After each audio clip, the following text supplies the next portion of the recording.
Iran's supreme leader is buried underground. His top generals are gone. His military is shattered. And yet, Iran just sent President Trump a letter demanding the US lift every sanction, unfreeze every dollar, and never touch their nuclear program. Not a surrender, a shopping list. If you want to understand how a country losing a war this badly still thinks it can negotiate from strength, stay with me, because what happens next is going to shock you. If you find this kind of daily breakdown valuable, drop a like right now. It genuinely helps us reach more people trying to understand what's actually happening in the world. Here's what Iran actually sent. They declared their nuclear program entirely off the table. Not negotiable now, not negotiable ever, and already protected by what they called necessary security measures.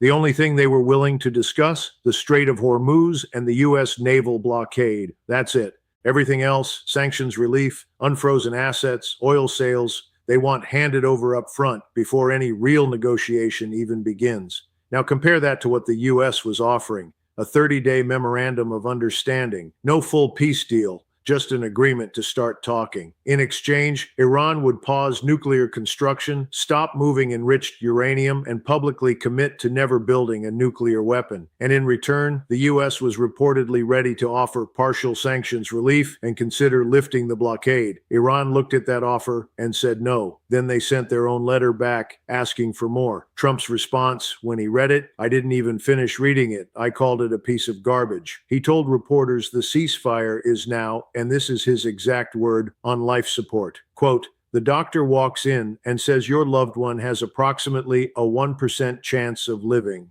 That's not diplomatic language. That's a man preparing for war. And here is where the first thing you weren't supposed to find out comes in. The moment Trump finished that statement, he walked directly into a closed-door meeting with a large group of generals. He mentioned it himself, almost casually, then corrected himself and said the meeting was about Iran. Shortly after, Fox News reported that Trump is actively considering restarting Project Freedom. For those who don't know what that is, and this is important, Project Freedom was a U.S. military mission designed to physically escort ships trapped in the Persian Gulf through the Strait of Hormuz. Last time it ran, Iran tried to attack the American warships. They used drones, small boats, and missiles. Every single attempt failed. U.S. jets destroyed the launch sites, the equipment, and the assets Iran had been hiding along the coast. If Project Freedom restarts and Iran fires on a U.S. vessel, the ceasefire is not on life support anymore. It's dead. So why is Iran still acting like it has leverage? The answer may not be coming from Iran's civilian government at all. Intelligence analysts and multiple reports suggest the demands are being driven by IRGC generals, the hardliners, who believe that if the political class is weakened during wartime, they gain control. The moderates inside Iran reportedly want a deal. Trump even confirmed it publicly, saying, quote, "The moderates are dying to make a deal." But the IRGC generals, the ones he called lunatics, appear to be the ones writing the letters. Now here's where the story takes a turn that almost nobody is covering. While Iran is demanding loyalty from its allies, China just quietly betrayed them. Days ago, Beijing publicly passed a law telling every company and bank in China to ignore U.S. sanctions, to keep doing business with Iran, no matter what Washington said. Major defiance. But this week, Chinese financial regulators are now privately advising the country's largest banks to stop all new loans to the 5 Iranian oil refineries the U.S. sanctioned.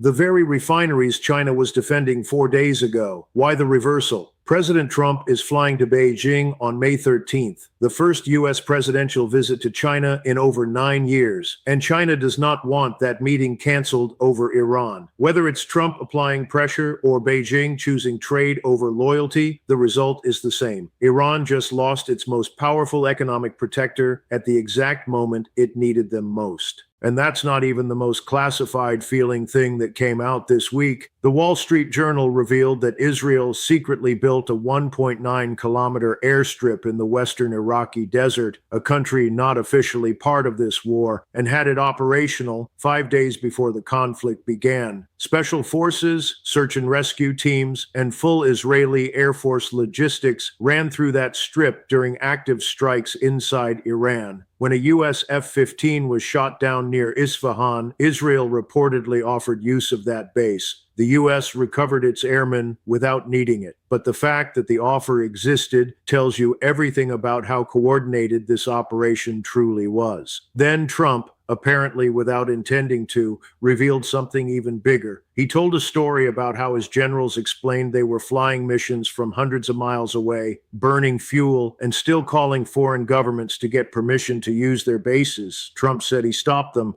He said the U.S. military has portable airports, full runways, deployable in desert sand, invisible to radar, capable of landing any aircraft. He said, and I'm paraphrasing closely here, that they hit Iran from 17 different directions simultaneously: east, west, north, south, from strips that the Iranian military never even knew existed. This is not the picture of a war where Iran has any cards left to play. To understand why Iran's leadership is still behaving this way, still demanding, still stalling, still believing they have leverage, you have to go back further than 1979. You have to go back to the Qajar dynasty in the 19th century, when the ruling class made decisions that locked Iran into patterns of weakness and paranoia it has never escaped. We cover exactly that history in our new multi-part deep dive, linked in the description below. If you want the full picture, that's where you'll find it. We update this analysis every single day as the situation develops. If you want to stay ahead of what the mainstream media isn't telling you, subscribe below. It's free, it takes 2 seconds, and you'll never have to wonder what's actually happening again. And while you're here, drop a comment.